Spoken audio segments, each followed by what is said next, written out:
Berem. Berem, Bu.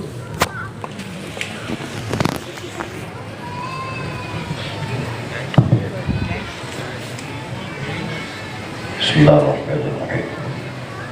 Assalamualaikum warahmatullahi wabarakatuh.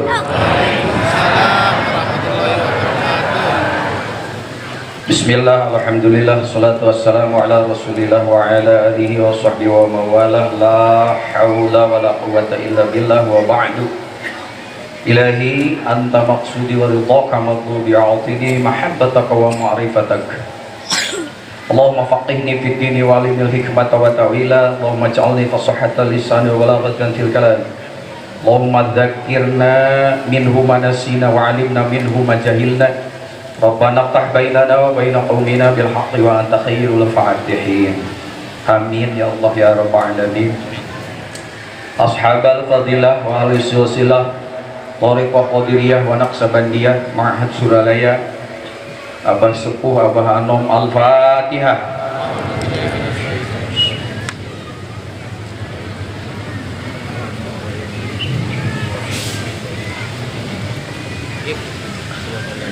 Wa khusus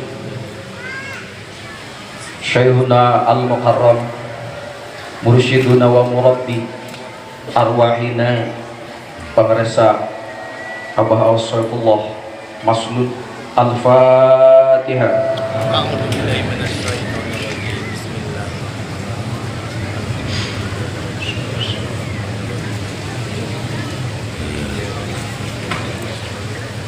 Al-Mukarramun yang Allah muliakan, para wakil talqin khusus pembantu khusus pengeresa Abah Jagat, kita doakan semoga beliau senantiasa diberi kekuatan lahir dan batin, amin. Para calon penghuni surga, amin. Saya sebut calon karena kita masih ngontrak di sini, ngontrak rumah, ngontrak badan dan lain-lain. Sebelum kita terserang penyakit pengajian, banyak penyakit pengajian, TNTCR, nunutan, tungkul, cena cangkel, RT itu tuh recet. TCR teh penyakit pengajian, hariwang, males, baiklah dak kadenge asur orang. Urang adu ahlak Allah, mudah-mudahan urang dihindarkeun tina eta penyakit. Engke ieu doa sakaligus diijazahkeun kan kudu apal. Di mana engke aya manakiban, aya ngaji, aya hikmat ilmiah narunutan baca doa ieu. Sok sasarengan sareng simkuring. Bismillahirrahmanirrahim. Allahumma inni a'udzubika minal atuda wal khoream wat tunu wat cangkel wal lulungu wal recet, amin amin amin. Apa? Awas mulut teh. Oh, carang kapan?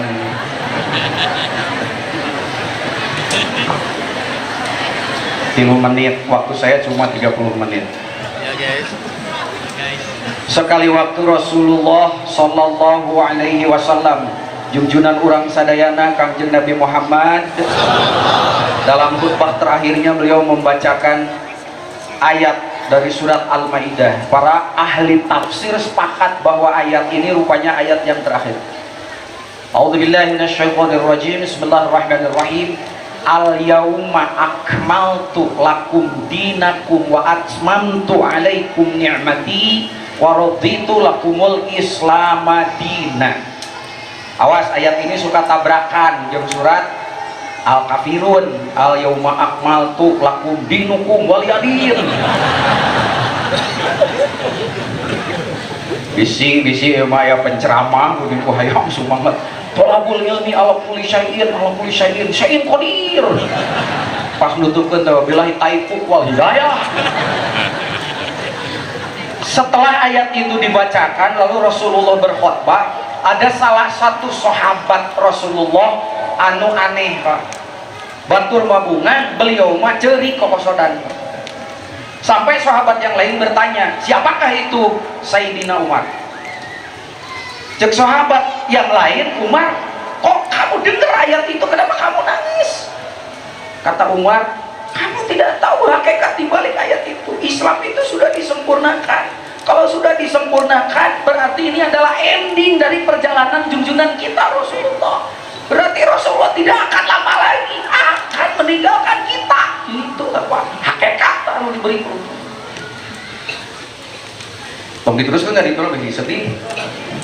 Hanya para ahli tafsir melihat ternyata ketika ada akmal tuh di situ berarti syariat Islam itu sudah sempurna, sempurnanya. Sampai Al-Quran mengatakan mafarotna fil kitab min syai'. Nggak ada yang tertinggal di dalam Al-Quran itu. Maka ketika ada orang-orang yang datang bertanya kepada pengarang sahabat, Abah, ai torekat ayat di Al-Quran, berarti ku emeh. Abah hari tasawuf ayat di Al-Quran, hinai. Tuh macam mafarotna. Mun ieu lauk mah lain laukna nu teu beunang, nah lamitna cara. Tapi dari situ kita tahu bahwa Islam itu adalah sudah sempurna. Sempurna teh lamun dina bahasa Sunda itu istilahnya adalah masagi. Kalau masagi ada 4 sisinya, tampak depan, samping, kiri, kanan, tampak belakang. Jadi yang masagi itu kan begitu. Kalau ada orang yang ilmunya sudah bisa, segala bisa, maka kita sebut dalam bahasa Sunda nyuwun sewu ya, itu disebut dengan istilah wah si mau masagi, padahal 6 bulan itu masagi. Tapi karena ilmunya luar biasa, sempurna apapun bisa dijawab, maka dilambangkan dengan istilah masagi. Islam sudah sempurna, berarti masagi. Kalau kita gambarkan proyeksi masagi itu seperti ini, berarti dia memiliki 4 sisi. Ya, apa itu? Syariat, tarekat, hakikat, udhulu fisilmi kafah, itu maksudnya. Kalau kamu mau melihat kafahnya Islam, ambil keempat-empatnya, baru itu syumulul Islam. Syariat, tarekat, hakikat, ma'rifat. Pak Kiai gini aya nusok nyebut syariat, tarekat, ma'rifat, hakikat yang di ujung, nggak apa-apa, beda paradigma. Buka Sirul Asrar, kalau Sirul Asrar itu menempatkan ma'rifat itu nomor 3, hakikat yang terakhir, karena hakikat itu adalah puncak segalanya. Jelas? Tapi kalau misalnya ada yang menempatkan sekarang bahwa hakikat itu adalah di akhir, ya berarti Sirul Asrar. Tapi ada yang menempatkan ma'rifat yang di akhir, syariat, tarekat, hakikat, ma'rifat, itu paradigma lain, sama saja, hanya beda menempatkan. Yang satu menempatkan ma'rifat dengan hakikat itu, ma'rifat ditempatkan sebagai hal, sedangkan hal hakikat makom. Apa itu hal dan makom? Engke deui we matak sing mineng subahna tadi ya. Jadi kalau kita melihat seperti itu, makanya syariat, tarekat, ma'rifat, hakikat itu satu kesatuan. Itulah Islam yang kafah. Udhulu fisilmi kafah, itu maksudnya. Dalam ceramah kamari nulila teuing dia gini kan. Sepanjang sejarah baru terjadi. Itu geuning nafsu mahnya ternyata yang nggak jelas ke lebih jelas, malah jadi itu lebih jelas. Ngeri nafsu itu. Saya hanya ingin membuktikan si goreng nafsu mah nempel dalam segala hal. Dina ceramah nempel, dina sodakoh nempel, dina subah nempel, dina sodakoh. Tapi itu si A disebutkan nempel si eta mah. Maka sok sering tumpul tempel si eta. Halo, halo. Syariat itu kan kemarin sudah dibilang itu penting. Kalau orang tidak bersyariat, maka fitrah ubudiyahnya itu tidak ada. Nah, bedanya dengan satu. Tapi di balik syariat pasti ada hakikatnya. Hakikat itu apa? Hakikat itu tujuan dan rahasia daripada syariat. Seluruh ibadah syariat pasti ada rahasianya. Itu yang harus diambil. Jadi kalau syariat ditempatkan di awal, hakikat di akhir, berarti paradigmanya Kang Jenseh. Berarti syariat, tarekat, ma'rifat, hakikat. Itu Kang Jenseh. Lihat Sirul Asrar. Hanya orang tidak akan sampai ke hakikat, Pak, kalau tidak ada jalan dan caranya. Cara itulah yang disebut dengan metode, langkah, SOP. Bahasa Arabnya disebut dengan tori. balik. Jadi tarekat itu metode atau jangan main-main dengan cara itulah yang mahal, Pak. Selama ini kita hanya menerima barang jadi, contohnya naon, bala-bala. Beda icep gorengan hunkul. Panu icep gorengan mah kieu dalam penting kolesterol. Halo. Beda, Pak. Bala-bala itu akan jadi bala-bala kalau mengikuti cara yang benar. Bahannya sama, cara ngolahnya sama, tapi ada satu langkah di akhir yang keliru. Pi bala-balaeun kuduna digoreng, ku bapak dipais. Jadi naon? Pais bala-bala. Maknya pais bala-bala sama. Itu mahalnya tarekat. Cara itu mahal. Sok ayeuna kiai ceramah sabar tawakal juhud heueuh kabeh apa carana sia kumaha eta nu kudu ditanya. Jelas? Tong empra ka geus teu repot teu. Oh, sudah menikah torekat. Paling ada pertanyaan. Ini masih ada di kalangan kita. Jangan apa bedanya tasawuf jeung torekat? Tasawuf itu adalah nama untuk sebuah disiplin ilmu yang dirumuskan kemudian kira-kira abad kedua Hijriah. Tapi perilaku tasawuf itulah yang melekat dalam pribadi dan sariring-riring dumadi sarengkak sapari pola Rasulullah. Itulah akhlak Rasul. Zuhud, waro, tawakal, sabar, itu akhlak Rasulullah. Sudah ada ngacan di ngaranan gitu. Dan seluruh resultansinya itu hanya untuk satu, mempertahankan kesucian jiwa. Hanya setelah kesininya, oh, yang mempertahankan kesucian jiwa itu ternyata ahli sufi. Karena yang suci itu dari kata sofa. Sofa itu artinya suci. Matak sofa osok dibersihkan keringanan. Lain sofa neta dari kata sofiun artinya suci, yang menyucikan diri. Maka kesininya diberi nama tasawuf, orang-orangnya disebut sufi. Pada waktu itu sudah mulai orang-orang yang merumuskan itu. Oh, perilaku Nabi Nuh itu disebut tasawuf. Mimiti di akur-akur jeung agama nu sejen tah. Geuning di agama nu sejen ge ayahnya kikituan teh. Din dia ieu ge aya boa. Tasawuf teh dicokot ti si eta gitu, Pak. Tarajo we saha penjajah ngaranna si Senuk. Di Senuk burgeronya lah kadalah jadi Senuk. Aing ningali Islam itu ketika substansi tasawuf dilaksanakan yang belum ada namanya, kekuatan Islam itu luar biasa, Pak. Diserang tidak bisa, mau kalah dimenangkan oleh Allah. Itu kan pola perilaku Rasulullah karena sujud dan waroknya kepada Allah. Sehingga pertolongan Allah selalu datang. Itu kekuatan Islam. Sehingga penjajah itu sulit untuk menghancurkan Islam di mana-mana, apalagi zaman Khalifah Umar. Nanti saya cerita tentang kekhalifahan. Karena kekhalifahan itu sekarang apa yang disebut dengan istilah opat kali pancar. Opat sahabatnya pancarnya hiji Rasulullah. Ada rahasianya di sini nanti. Insya Allah kayak di lepas kalian 10 menit. Ternyata kekuatan Islam itu ada di dalam spiritualnya, Pak. Penjajah bingung untuk menghancurkan ini. Dia melihat bahwa istilah tasawuf inilah rupanya pusat spiritualitas Islam. Jadi kurang kacau kan kurang asukan isu bahwa tasawuf teh di agama manusia, bahwa tasawuf teh kepengaruhan ku agama itu ku agama ieu, bahwa tasawuf teh aliran yang sesat. Maka mengaranglah kitab-kitab bahwa tasawuf itu membenci dunia, karena dunia itu ibarat bangkai. Barang siapa yang mencari dunia maka dia adalah anjing. Kenapa? Karena anjinglah yang suka bangkai. Ditulis ajaran-ajaran seperti itu, dipecah belah, akhirnya orang jadi antipati terhadap tasawuf. Kacaulah itu sampai abad keberapa itu.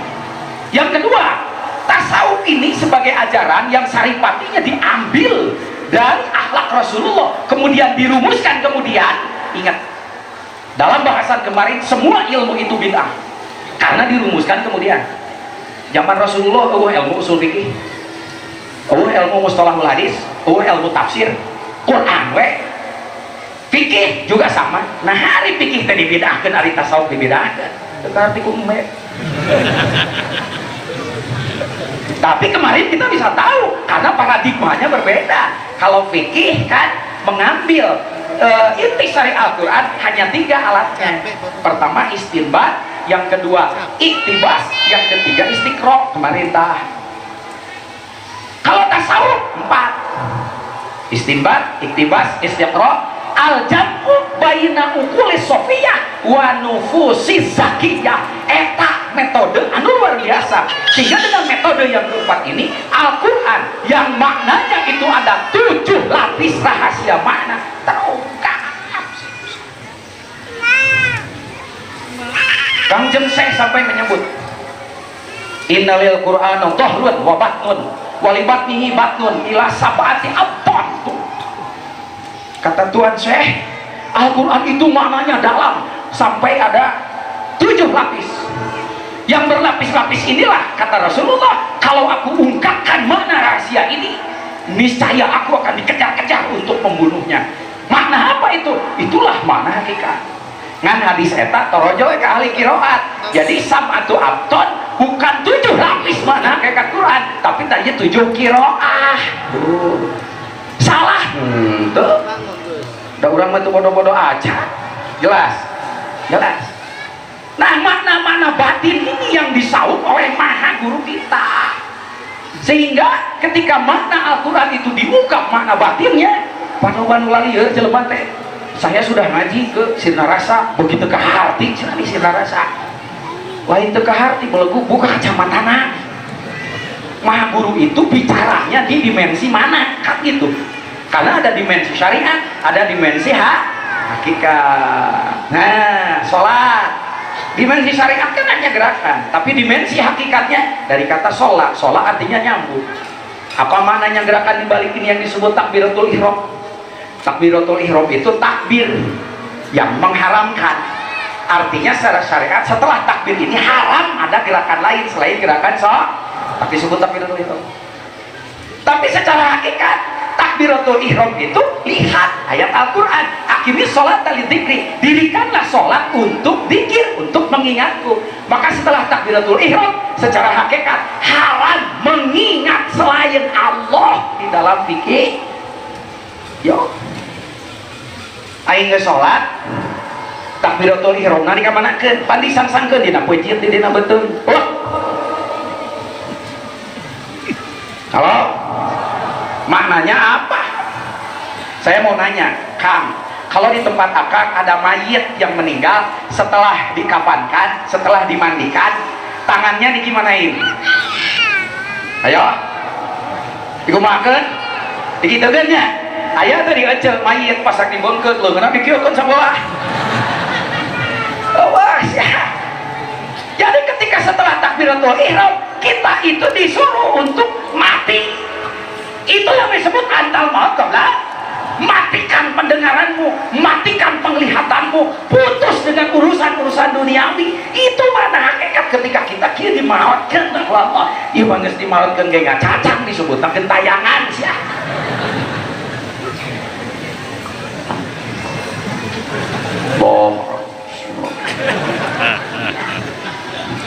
Keker tahiyat aya nu telepon kring cokot heula HP-na gantian kudu ieu bagus aya hakikatna tah. Jadi na salat teh aya ada dua gerakan syariat dan gerakan hakikat. Gerakan syariat disebutnya adalah bahwa salat itu mengandung wujudul iktibar.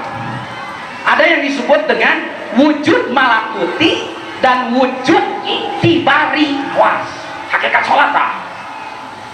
Nah, eta wujud iktibari eta adeganana nu kudu sah ceuk pikir. Nah, wujud malakuti tah eta bakal diterangkeun ayeuna. Sampai kepada tahap as-sholatu mi'rajul mukminin. Aqimis sholata lidzikri. Itu mana-mana hakikat yang sangat luar biasa. Makanya ketika Maha Guru memfatwakan sesuatu, kita harus Maha Guru ngomong di mana. Contoh, kita mendengar istilah dawil furud, balikan diri. Dawil furud kalau menurut fikih mawaris itu kan orang yang sudah punya hak warisan. Fikih mawarisah warisan naon? Harta. Itu mana syariat? Bari lamun tadi perebutkeun. Panrobo nu perebut warisan. Padahal warisan itu akan habis. Nanti ada warisan hakikat yang sesungguhnya. Itulah milik kita. Apakah itu mana dawil furud? Kalau diungkap ku bakal resah lain. Nah, dawil furud teh jadi kieunya. Kacamata buka, bro. Guys. Buka guys kacamata guys. Pan aya tukang ahli hakikat, Pak. Dia tahu bahwa orang itu melihat tergantung kacamata. Mun kitu cek tukang nu ahli makrifat ye teu bisa nyatu. Nah, salah pusum halono, jukut katingali koneng kabeh. Lompat ka mana? Ka Panjalu. Meuli naon? Meuli kacamata plastik. Nu kumaha? Nu hejo. Mekna ka dieu. Cautak.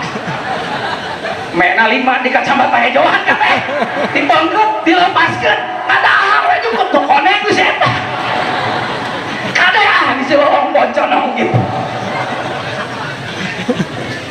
Dawil furud, Pak.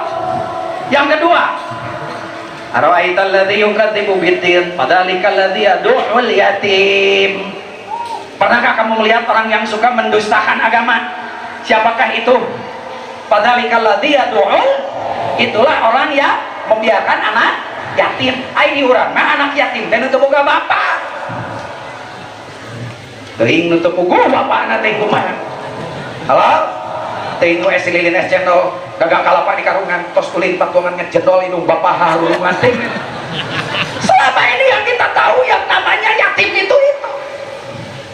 Belum aku membuka satu lapisan mana eta gegeger. Orang yang yatim itu yang tidak punya bapak, bukan bapak biologis, bapak spiritual. Siapakah itu? Orang yang belum punya mursyid, yatim siapa tir itu.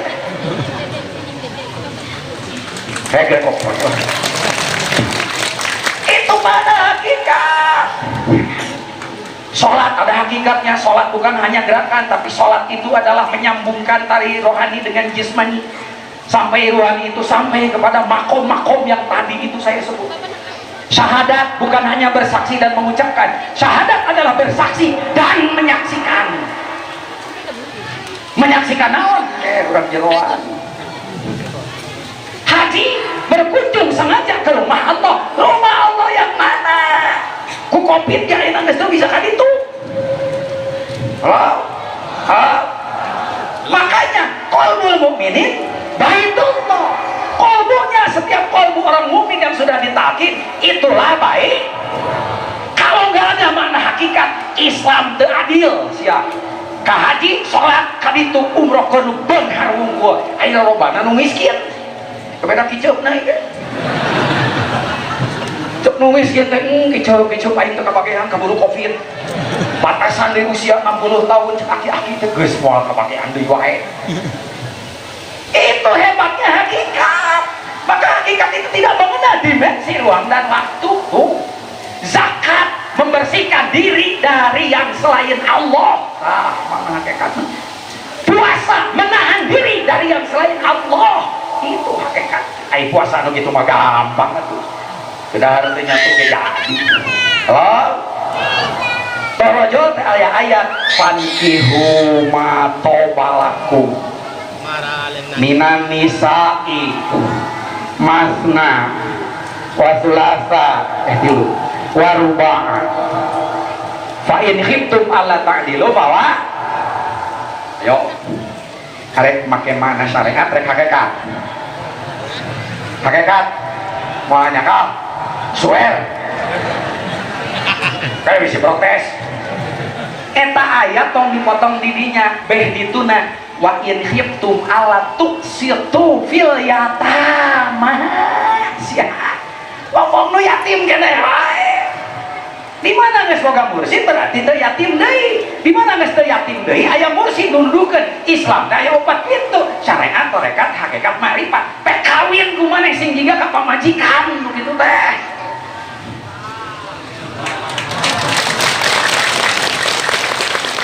Kapan majikan dinangnang nene dikekepak Kegeulis jeletut imut nangirut jeletet kelet namelet irungku-ungkungan terang tek jam terangan haris kejeler pae waos gula bubantu pamenteu ka daun seureum pereudeuina oge matak deudeuh pokona geulis pae noler kom jiga berenuk hayo we mana syariat tungtung nate harayang nyanung lain itu ada mana hakikatnya kepada Islam yang 4 itu kalau bisa fankihum atau balakum minan nisa'i masna syariat dengan hak